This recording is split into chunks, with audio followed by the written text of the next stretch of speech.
Terima kasih pemirsa, Anda masih bersama kami di MNC News Now. Pemirsa, setelah 2 hari hanyut di pinggiran sungai Aek Siharar, Desa Purba Bersatu, tim Basarnas Danau Toba dan BNPB akhirnya menemukan jenazah korban hanyut.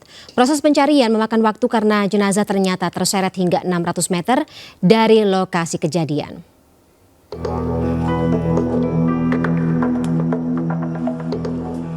Jenazah Faisal diangkat dari lokasi sungai Aek Siharar, Desa Purba Bersatu, Kecamatan Pakat, Kabupaten Humbang Hasundutan, Sumatera Utara, setelah 2 hari dinyatakan hilang.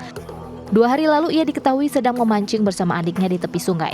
Karena terpleset, ia pun jatuh ke sungai sedalam 3 meter dan terbawa hanyut oleh aliran sungai. Jenazahnya pun kemudian berhasil ditemukan di pinggiran sungai sekitar 600 meter dari lokasi kejadian tanpa busana dengan keadaan badan yang sudah kaku. Korban ditemukan sekitar pukul 9 kurang, namun berhasil dievakuasi atau dibawa ke rumah duka setengah 10 pagi. Korban ditemukan sekitar 600 meter dari lokasi kejadian, ditemukan dalam keadaan meninggal dunia. Setelah berhasil dievakuasi, jenazah korban pun dibawa ke rumah duka untuk disemayamkan. Isak tangis keluarga pun pecah begitu jenazah tiba. Dari Kabupaten Humbang Hasundutan, Sumatera Utara, Aris Fernando, iNews melaporkan. Sementara itu pemirsa, seorang remaja tewas akibat terseret ombak saat berenang di pantai Sumber Mulih, Bakauheni, Lampung. Korban ditemukan 1 hari kemudian setelah kejadian.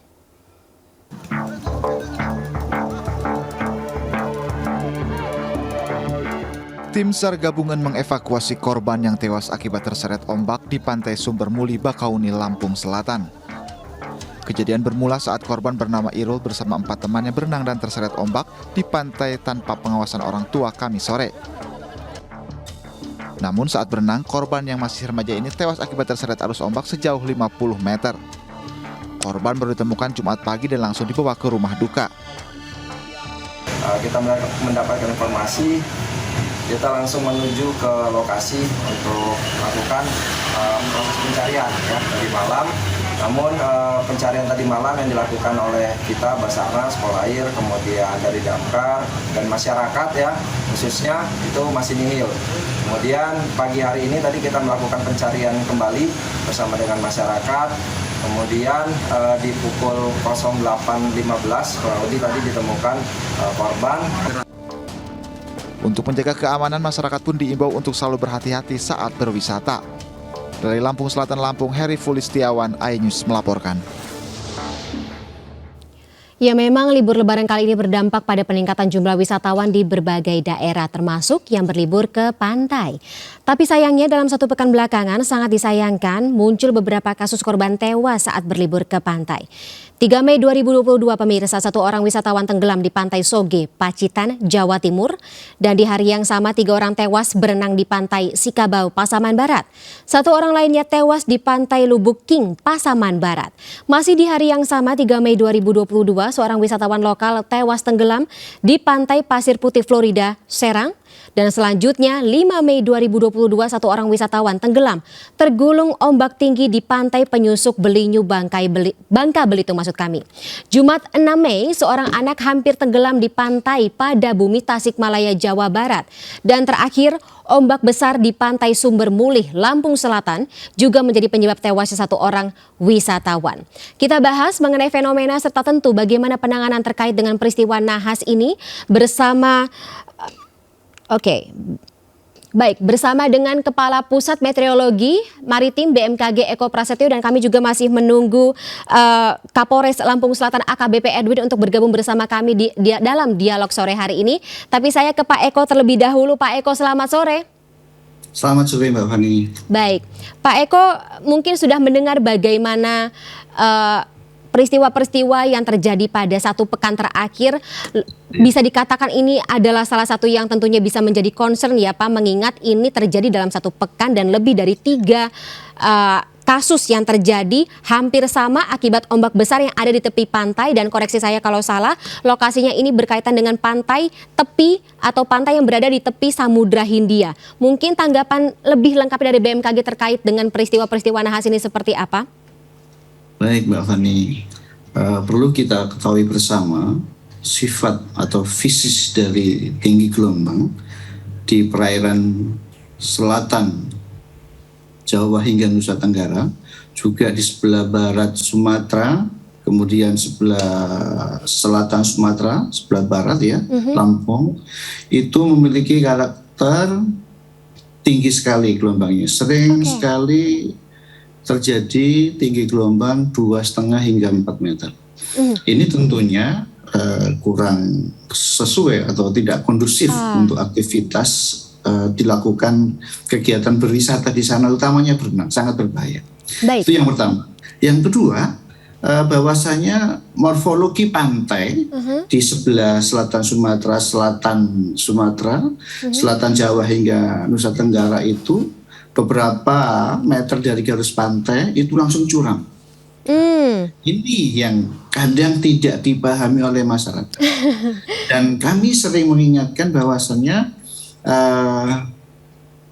lakukanlah kegiatan beraktivitas di pantai dengan bijak dan benar.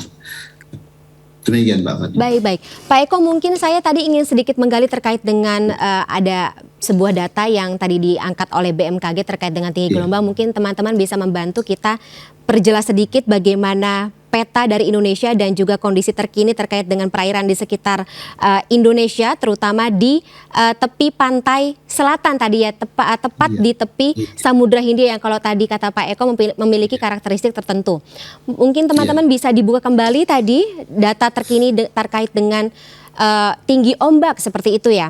Pak Eko mungkin bisa melihat di sini ya, kalau misalnya di selatan Pulau Jawa itu tinggi ombaknya mencapai sekitar 1,5 sampai dengan 2 meter, tapi di sisi lain di arah barat Indonesia, tepatnya di tepi Pulau Sumatera atau tepi barat Pulau Sumatera itu tingginya bahkan mencapai lebih dari 3 atau 4 meter seperti itu Pak. Memang ini kondisi real yang terjadi saat ini di perairan Indonesia? Ya, mungkin kawan-kawan bisa membantu untuk mengambil informasinya di maritim.bmkg.go.id/UFS, itu lebih pas ya. Ini bisa dibantu. Sehingga bagaimana BMKG memberikan peringatan dini terhadap bahaya dari gelombang tinggi untuk aktivitas di laut, utamanya berlayar maupun berwisata, itu sudah sangat jelas. Ya. Dari tanggal berapa Pak Eko? Ya, seperti yang sudah kami lansir di beberapa waktu yang lalu, hingga besok itu untuk perairan di selatan Jawa hingga Nusa Tenggara, sebelah barat Sumatera, selatan Sumatera, sebelah barat daya, itu tinggi gelombang antara 2,5 hingga 4 meter. Bahkan di sebelah utara perairan Sabang itu bisa mencapai hingga 6 meter. Wah. Nah, ini tentunya harus menjadi perhatian kita bersama untuk tidak melakukan atau memaksakan beraktivitas di laut dengan area-area yang telah kami sebutkan di depan. Kok iya pas gitu ya Pak ya dengan waktu liburan ketika Lebaran 2022, dan ini sebenarnya peringatannya tadi Pak Eko sebutkan sudah diimbau, sudah dikeluarkan sejak jauh-jauh hari. Berarti ini ada miss begitu Pak Eko, sehingga wisatawan yang pergi ke pantai ini tidak memahami peringatan tersebut, berenang menuju ke laut, tidak memahami bagaimana situasi dan juga karakteristik tinggi ombak. Ini gimana Pak penanganannya? Sebenarnya kami sering melakukan edukasi pada masyarakat ya. Untuk masyarakat pesisir, BMKG sudah menyiapkan sekolah lapang cuaca maritim ya, khususnya para nelayan. Di situ keluarga-keluarga nelayan, kemudian sekitar masyarakat nelayan diedukasi bagaimana memanfaatkan informasi cuaca maritim yang dikeluarkan BMKG untuk menyiapkan perencanaan dalam beraktivitas itu.